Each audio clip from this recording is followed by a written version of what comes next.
ఉన్న పరిస్థితులను ఎలా చూడాలి? ఏదైనా రైతుకు అయితే మాత్రం చాలా డ్యామేజ్ అయితే జరిగింది. ఈ రైతుకు అయిన డ్యామేజ్ని సరిచేయడంలో కూటమి ప్రభుత్వం ఏ రకంగా ముందుకు వెళ్తుందంటారు? వైసీపీ చేస్తున్న ఆరోపణలు పసందంటారా? సార్ దయచేసి నా పాయింట్స్ ని కంప్లీట్ చేసే వరకు మిగిలిన వాళ్ళు మాట్లాడకుండా చూడండి సార్. ఎందుకంటే నేను ఫోన్లో ఉన్నాగా వాళ్ళు ఏం మాట్లాడుతున్నారు నాకు తెలియదు. నేను చెప్పేది అంటే వాళ్ళకి అర్థం. మీరు కంటిన్యూ చేయండి ప్లీజ్. సార్, తుఫాన్ని ఆపు చేయడం చంద్రబాబు నాయుడు గారి కారణం కాదు, జగన్మోహన్ రెడ్డి గారి కారణం కాదు. తుఫాన్ ఎడం చేసి లేదా పక్కకు దోసి తీసేయని పచ్చ మీడియా చేస్తున్నది తప్పే.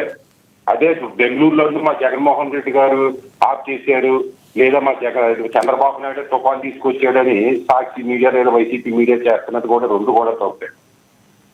రెండోది, జగన్మోహన్ రెడ్డి గారు రైతుల్ని తుఫాన్ బాధితుల రైతులను సందర్శించేటప్పుడు పొలాల దగ్గరికి వెళ్ళి స్టేజ్ కట్టుకుని స్టేజ్ మీద నుంచి పలకరించిన దానికంటే కూటమి నాయకులు పవన్ కళ్యాణ్ గారు కావచ్చు, చంద్రబాబు నాయుడు కావచ్చు, వీళ్ళంతా కూడా పొలాల్లోకి వెళ్ళి మట్టిలో దిగి పలకరించడం మాటికి దానికంటే మంచిదే.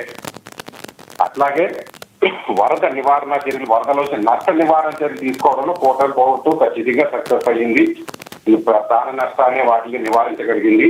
అయితే వరద వచ్చేటప్పుడు ఈ వరి పొలాన్ని, ఈ కందిపోయేది శనగ పంటని, ఈ అరటి పంటని తీసుకొచ్చి జగన్మోహన్ రెడ్డి గారు తీసుకొచ్చిన ఆర్బీసీలో పెట్టలారో లేదా సచివాలయంలో పెట్టలారో వాటిని ఎవరు నివారించలేరు.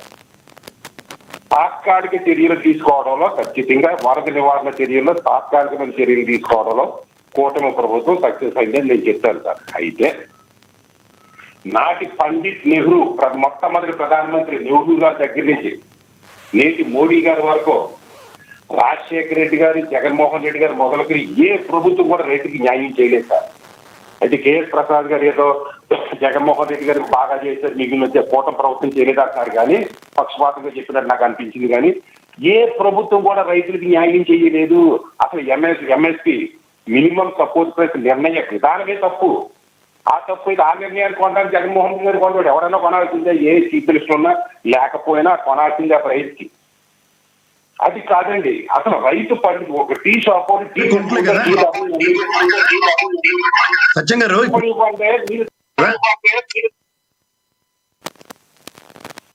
ఈ ప్రభుత్వంలో గిట్టుబాటు ధర కొందంటే మీరు చెప్పండి. మీరు చెప్పుకోండి, నేను కట్ అయిపోతా.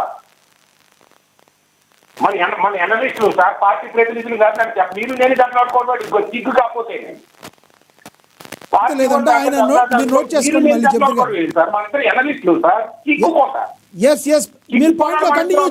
ఆయన ఆగిపోయారు. మీరు కంటిన్యూ చేయండి ప్లీజ్. సార్, ఎంఎస్పీ నిర్ణయ విధానమే తప్పు. ఒక టీ షాప్ వాడు టీ ధర నిర్ణయించుకున్నాడు, ఇడ్లీ షాప్ ఇడ్లీ ధర నిర్ణయించుకున్నాడు, ఒక జాకెట్ ముక్క అమ్మితే జాకెట్ ముక్క నిర్ణయించుకున్నాడు. రైతు తన పంటను తాను నిర్ణయించుకోవాలి. ఏది ఇన్సూరెన్స్ అంటున్నారు. నాకు ఇంచుమించు 40 సంవత్సరాల ఎక్స్పీరియన్స్. రైతు బిడ్డనే, పొలాల్లో కూలి పని చేసి గేదెలు కాచుకుంటూ పైకి వచ్చినాను నేను. అసలు రైతుకి ఎవరికి ఇన్సూరెన్స్ వచ్చింది, ఇంక్లూడింగ్ జగన్మోహన్ రెడ్డి గారు గవర్నమెంట్ తో సహా మీరు బడ్జెట్ లో ఎలకేట్ చేశారా, మీరు బ్యాంకుకి కట్టారా లేదా అన్నది కాదు. ఏ రైతుకి పంట నష్టానికి ఇన్సూరెన్స్ వచ్చింది? చాలా ఎందుకు సార్ ఏదో రాజకీయ ప్రతినిధులు చెప్పినట్టు మీరు నేను చెప్పడం. ఇన్సూరెన్స్ అనేది ఒక బూటకం మాట, టీవీలో చెప్పుకోవడానికి రాజకీయ ఉపన్యాసకాలు. ఇన్సూరెన్స్ ఇంప్లిమెంట్ చేయండి. మీరు 2000 ఇవ్వమని 3000 ఇవ్వండి, లేదా ఇంకో 4000 ఇవ్వండి. ఒక్కొక్క ఎకరో రైతు పంట నష్టపోతే 54,000 మినిమం లాస్. అలా కదండి, ఇక్కడ మీకు జరుగుతుంది ఏంటంటే ఇన్సూరెన్స్ జగన్మోహన్ రెడ్డి కట్టాడా చంద్రబాబు గారు కట్టారని కాదు. ఇన్సూరెన్స్ అన్నది బడ్జెట్ అలొకేషన్స్ లో ఉంటాయి. బడ్జెట్ అలొకేషన్స్ లో ఈ ప్రభుత్వం కట్టలేదు అన్నది ఎస్టాబ్లిష్డ్. గత ప్రభుత్వాలు కట్టాయన్నది ప్రూవెన్ పాయింట్లు.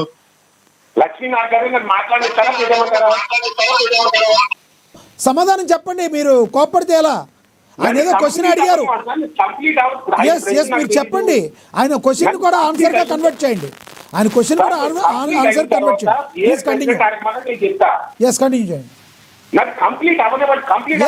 మాట్లాడండి, మీకే సమయం ఉంది, సమయం వేస్ట్ అవ్వద్దు ప్లీజ్. ఇన్సూరెన్స్ అనేది ఇంప్లిమెంట్ చేయాలి. 70 స్వాతంత్రం వచ్చిన నాటి నుంచి కూడా ఈ రోజు ఇంప్లిమెంట్ చేయలేదు ఇన్సూరెన్స్ ఇంప్లిమెంట్ చేయాలి. ఇన్సూరెన్స్ మ్యాండేటరీ చేయాలి. అవసరమైతే రైతే ఇన్సూరెన్స్ ప్రీమియం కట్టినట్టు చేయాలి. లోన్ తీసుకుంటే లోన్ లోకి బ్యాంక్ కట్టేయడం, ఆ బ్యాంక్ కూడా ఇవ్వకపోవడం అది కాదు. రైతు నుంచి మ్యాండేటరీ అవసరమైతే రైతు కట్టుకోవాలి, రైతు ఇన్సూరెన్స్ మ్యాండేటరీ చేయాలి. అలాగే ప్రతి ఆయకట్టుకి ప్రతి ప్రాజెక్ట్ కింద పంట కాలంలో ఉంటాయి, మురుగు కాలంలో ఉంటాయి. ఈ మురుగు కాలంలో 34 సంవత్సరాల నుంచి తవ్వటంలే, తవ్వకపోవడం వల్ల నీరు స్టాగ్నేట్ అయిపోయి పొలాల్లోంచి ఇరుతో లేదు. ఇళ్ళకి పోవడం పంట నష్టం ఎక్కువ జరుగుతుంది. అలాగే చెరువులు ఒకప్పుడు 10 ఎకరాలు ఉన్న చెరువు ఈ రోజు అరెకరమే ఉంది. ఆ చెరువుని తవ్వాలి, మురుగు కాలం తవ్వాలి, గొడవన్స్ నిర్మించాలి. నిన్న జగన్మోహన్ రెడ్డి గారు నిర్మించలేదు, నేటి ప్రభుత్వం నిర్మించలేదు, ఏపీ రాజశేఖర రెడ్డి గారు నిర్మించలేదు, అంతకంటే ముందు కాలేజీ నీలం సంజీవ్ రెడ్డి గారు దగ్గర నుంచి ఈ రోజు వరకు నిర్మించలే. రైతులకు గొడవన్స్ నిర్మించలే. అటువంటి మాట్లాడాలి సార్ ప్రసాద్ గారు. మనం ఎవరు కూడా ఏ ప్రభుత్వం కూడా రైతుకి న్యాయం చేయదు లేదు, రైతుకి అన్యాయమే చేస్తుంది. ఒక ఎకరం అతి తోట లాస్ అయిపోతే ₹1,00,000 లాస్ ఒక రైతుకి ఎంత ఇస్తారు సార్? ఇలా నష్టపడి ఇన్పుట్ సబ్సిడీ ఎంత ఇస్తారు సార్? 1000, 2000, 10,000, ₹1,00,000 ఎక్కడ, 10,000 ఎక్కడ సార్? మీరు ఇన్పుట్ సబ్సిడీలు ఇవ్వద్దు, మీరు నష్టపరిహారం ఇవ్వద్దు, రైతుకి మురుగు కాలం తగ్గించండి, పంట కాలం తగ్గించండి, గొడవలు నిర్మించండి, బీమాను ఇంప్లిమెంట్ చేయండి. మీరు నష్టపరిహారం అందరికి అన్నం పెట్టే రైతుకి మీరు నష్టపరిహారం సార్. మీరంటే మీరు కదా ప్రభుత్వాలు. ఇప్పుడు చెప్పండి, మీకు వచ్చినట్టు అడగండి, నేను చెప్తా.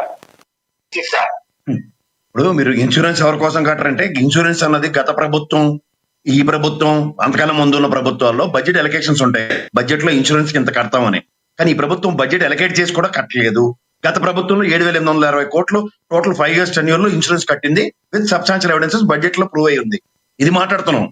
ఇన్సూరెన్స్ ఎవరికి కట్టాలి, ఎవరికి వస్తుందంటే అట్లీస్ట్ ఒక భరోసా. ప్రభుత్వం ప్రతి ఒక్కరికి మీరు నేను చెప్పినట్టు ఒక ఎకరానికి దగ్గర 10 లక్షల పైచీలకు నష్టపోయాడు ఎవరు అరటి పసుపు వేసిన రైతులు. అలాంటి వాళ్ళకి ఎక్కడి నుంచి కాంపన్సేషన్స్ ఇస్తారు వీళ్ళు? మేడం చెప్తున్నట్టు ₹5,000 గత ప్రభుత్వం. ఇప్పుడు ఆన్సర్ ఏంటంటే కాంపన్సేషన్స్ అన్నవి ప్రభుత్వం ఒక reserve for bad and debt లాగా ఈ నిధుల యొక్క దాన్ని ఏమంటారు ధరల సమీకరణ నిధి ఒకటి పెడతాం, లేదా గ్యారంటీగా దీనికి పంట నష్టానికి ఇంత ఇస్తామన్నది ఏ బడ్జెట్ అలొకేషన్స్ లో లేవు. మీరు అన్నట్టు రైతు నిరంతరం నష్టపోతున్న దగ్గర ప్రభుత్వ చిత్తశుద్ధి కంపారిటివ్ పాలిటిక్స్ లో ఒక ప్రభుత్వం ఒక గుడ్లో మెల్లన్నదే పోలుస్తుంది తప్ప అసలు ఈ ప్రభుత్వం ఏమీ చేయని దగ్గర ఏం జరుగుతుంది అన్నది గత ప్రభుత్వం అనుభవే. దీనికన్నా ముందున్న ప్రభుత్వంలో కూడా వాళ్ళు కరోనా పాండమిక్ కానీ తీవ్రత కానీ ఏమీ లేనప్పుడు కూడా ఏం చేశారన్న దగ్గర తీవ్రమైన ఆన్సర్స్ ఉన్నాయి.